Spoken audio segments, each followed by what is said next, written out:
Maneva na sema PENDREAM TV. PENDREAM TV de osia dem yopo.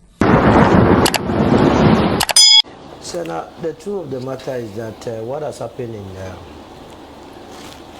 parts of Volta region, Eastern and the Greater Accra, only goes to prove a point that as a country we are not ready for any disaster, and that if you are a Ghanaian and you are thinking that when there is any serious problem, you would have any state to back you, you must rethink everything. What has happened there has cost a lot of people their investment, and many a times what I hear from the areas affected has to do with residential accommodation. People are not talking about people's investment. A lot of hotels, fish farming and so on and so forth, to the extent that yesterday the Flow Cell Farms, I listened to the owner and he was talking about close to 6.4 million Ghana cedis already gone. Now if you are going to add the employees, because you are not sure whether they will be retained in employment depending on his ability to recapitalize the business. If these people are not brought back into employment and you add their cost to the total disaster there, then we are in for a big trouble. But then we need to go back to the basis. You see, the Volta River Authority has a mandate. You know, that authority was established by the Act of Parliament to manage the Akosombo Dam. Now, the original idea after the construction of the Akosombo Dam, for obvious reasons, I mean, we needed to industrialize as a country. We needed Baku to convert our bauxite into aluminium for industrialization, for other industries, and so there was a need for the Akosombo Dam to be constructed. Now, when the Volta River Authority was also established, they had the added responsibility of converting those reservoirs or the waters that would not be permeated into the dam into fish farming and other farming responsibilities. What has happened over the years is that we could not carry through the vision that the area had. All the affected areas from hand side were to be used for agricultural purposes. What happened that we allowed settlement to take over the place? That is another matter that we have to go back. You know, when the dam was constructed, people were affected. Close to 80,000 people were affected. They were relocated. So we should have pursued the agenda of utilizing the area for its full agricultural purpose. And from the time of 1965 to date, I am yet to hear any government, true to its words, carrying through the 7-year development plan of Kwame Nkrumah that fed into the construction of the Akosombo Dam, i.e. agriculture and industrialization. And anytime I make this point, it draws me closer to why some of us are following Alan religiously. That is, program of revolutionizing agriculture and adding industrialization fits into what has happened there. Anyone that has visited the affected areas, it's not talking about life after the recession of the water. It's all about sending mattresses there. It's all about sending food items there. And what even surprises me the most is that when the Ghana Institution of Surveyors, in fact, surveyors didn't go out and surveyor by profession, engineers, architects, and planners went there. There wasn't any clear-cut solution that they were professing. What they told the people was that we will come back and come and ascertain the structural integrity of the buildings after the water has receded. And for me, that is not the way to go. We must be looking at the solutions after, so that next year we do not come to Ghanaians to be begging them that they should go to the aid of those that are going to be affected. This is a man-made or a man-created problem, because it's not as though it rained and the whole place flooded. The dam was under attack. They needed to spill. They spilled, and people have been affected. That is where we are. You understand? Now, the politics of it. When this whole spillage happened and the whole place got flooded, at the time the president of the land was not in the country.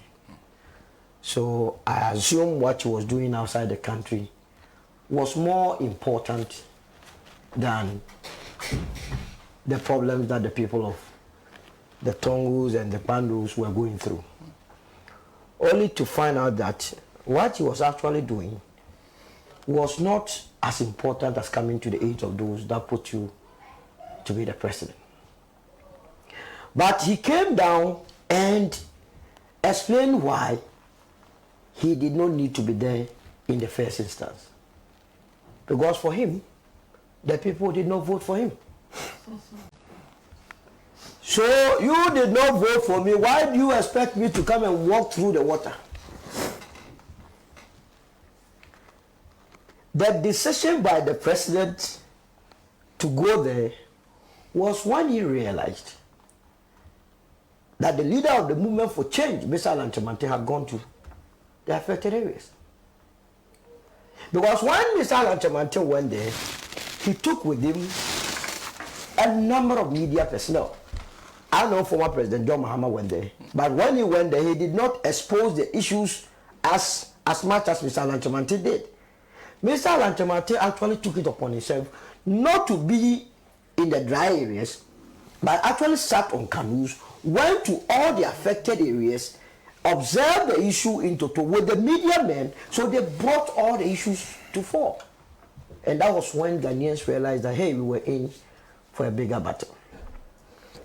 Then it caused the president to quickly move there.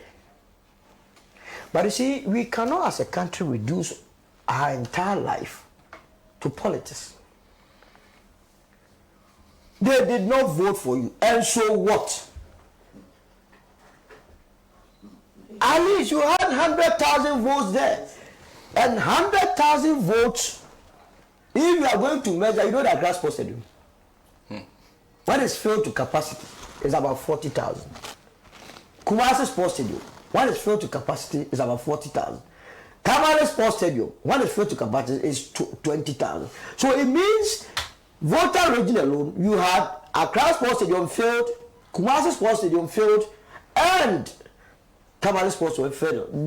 Those are the people that voted for you. So if for nothing at all, you should have looked into the faces and eyes of these people to go there. In any case, when anyone is paying taxes or tax, you go and ask the person whether or not the person voted for you. We all pay tax. And so as the president of the land, he did not need to make that pronouncement. That was disingenuous. And the party, New Patriotic Party, will suffer the more because of that statement that was uttered by the president. Now, after Alan had visited, that's why you must give credit to Mr. Alan Kyerematen for visiting the affected area. People are downplaying it. It forced the vice president, who should have also acted instead of the president. After all, if the president is not around, it is the vice president that replaces him. He, when the issue started, was busily chilling in the north. All in the name of, I am campaigning. Campaigning for what? So he went there and nothing extraordinary happened. So you see, they say followers learn from leaders.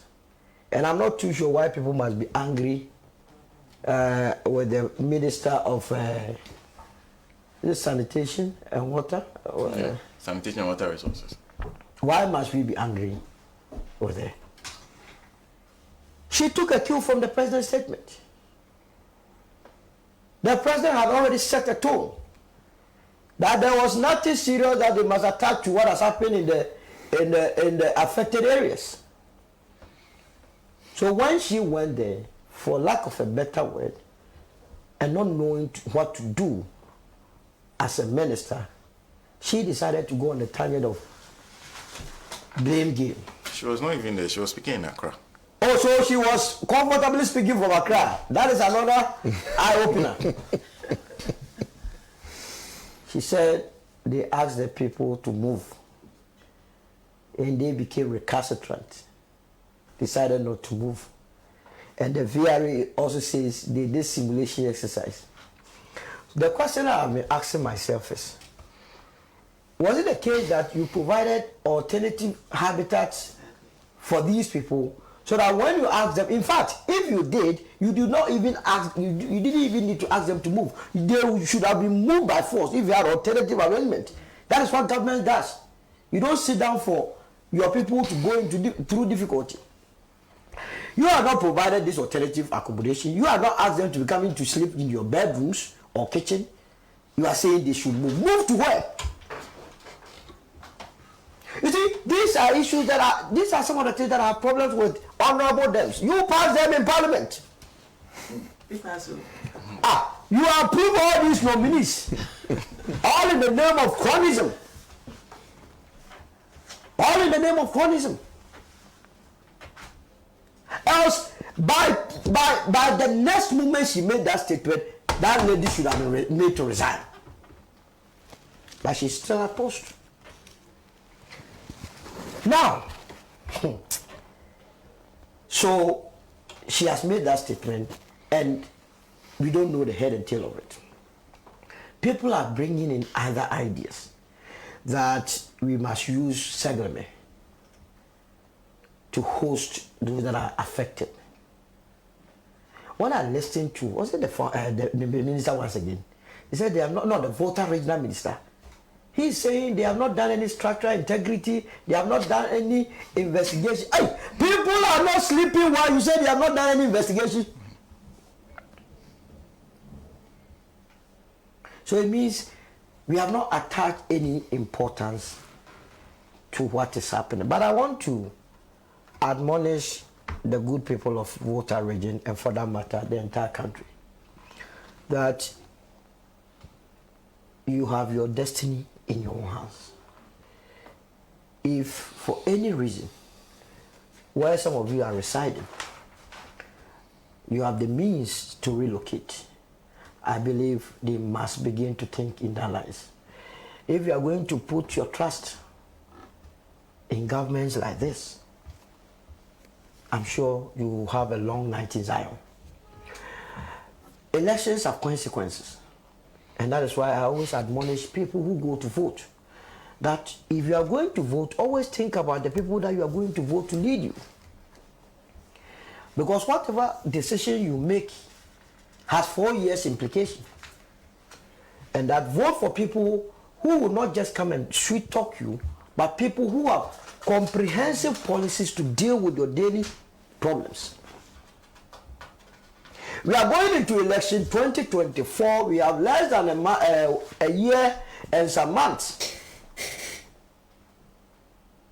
The two leading political parties, NDC and NPP, none of them has any solution program that they are put forward. And I challenge me sitting down here, I challenge honorable sitting down here, that you should provide us with your programs and policies that you intend implementing when you are given the opportunity to lead this country. The last time I checked, all the leading aspirants in the new patriotic party, if you take the vice president, when you ask him what is his plan for this country, he say it is possible. Now Ghanaians are finding out that not knowing that it is possible is that there will be spillage in the water region. So you see whether it is possible that we have been pushing him to explain to us what is possible. You people are taking it not serious. As for them, they are saying when they come, we should eat gobe. That was what former President John Mahama said at the UPSA. Are these the programs and policies that will take us out of our current economic situation? You're back here every morning. I'm giving that assignment. I mean, Pan Africa must begin to do some of these, news items. Go and see what is happening at the Canadian Embassy. Every morning, more than 400 able-bodied youth, both men and women, are struggling to go and get visa to leave this country.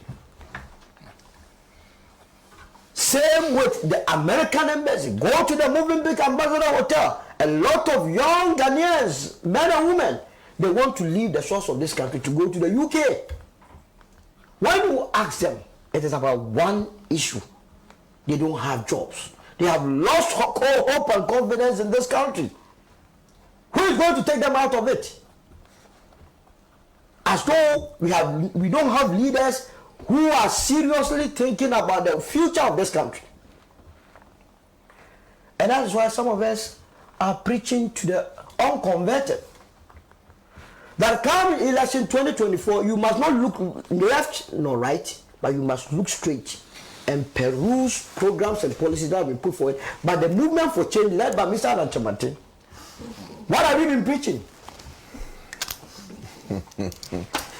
That we intend to focus on agriculture. Yeah. We intend to focus on free adverts. You should charge him.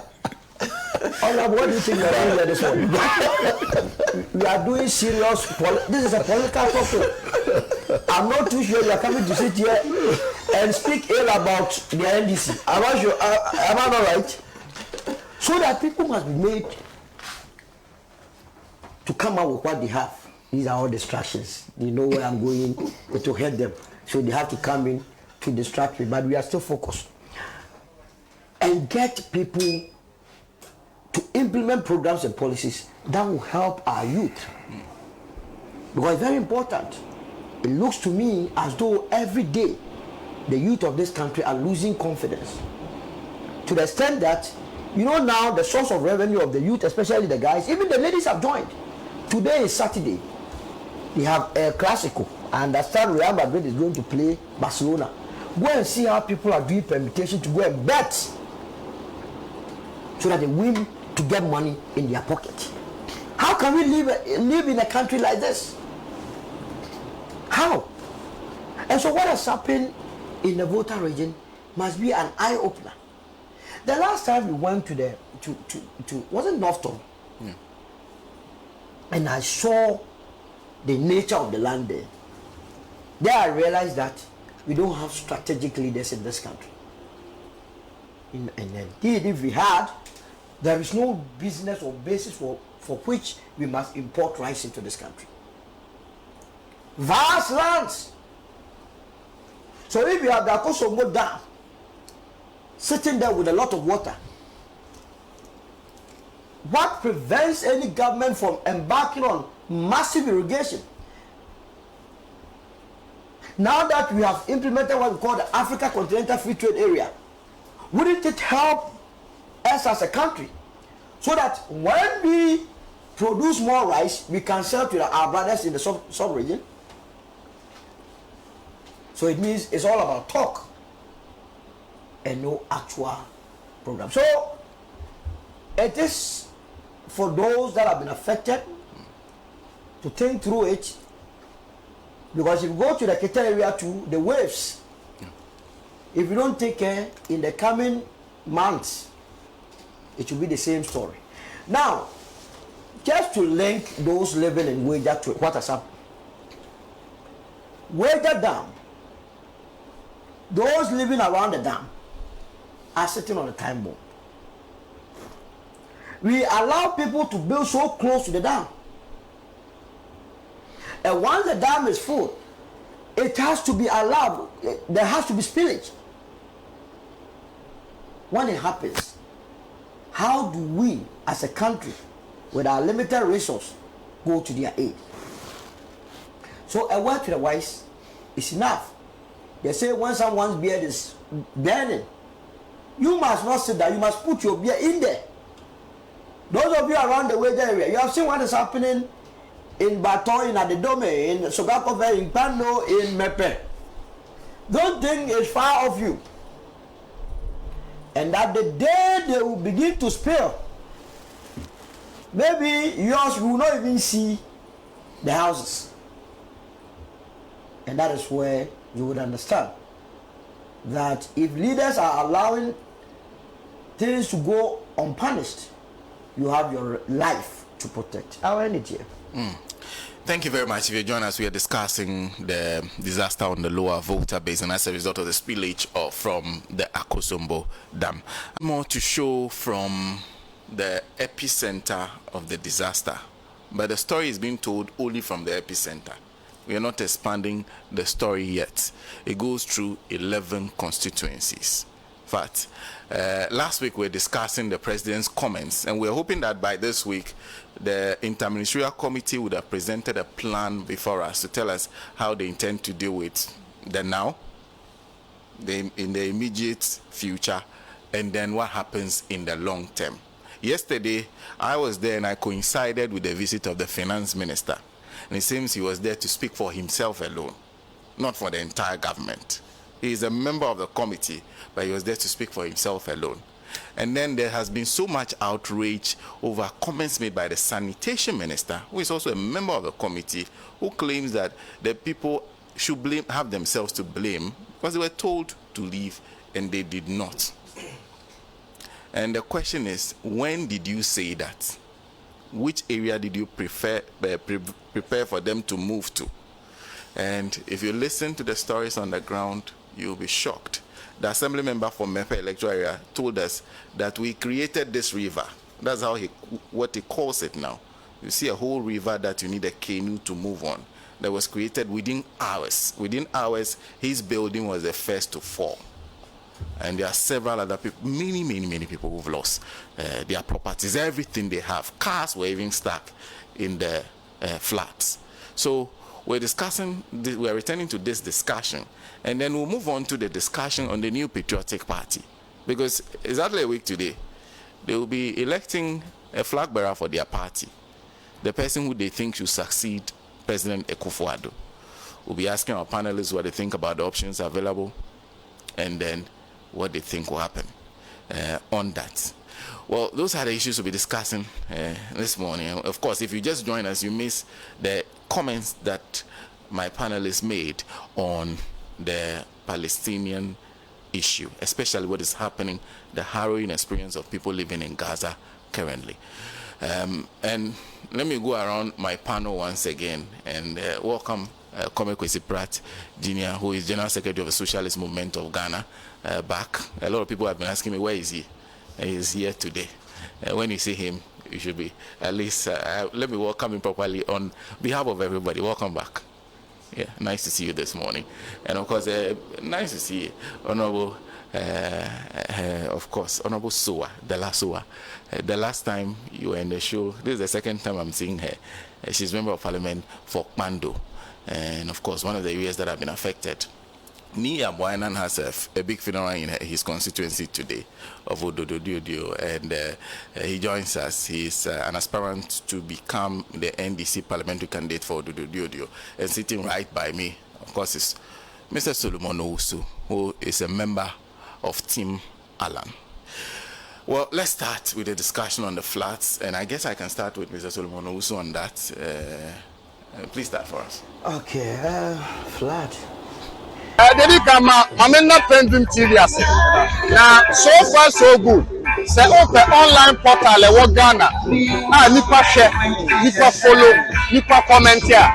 To my best of knowledge, without any biases, PENDREAM TV.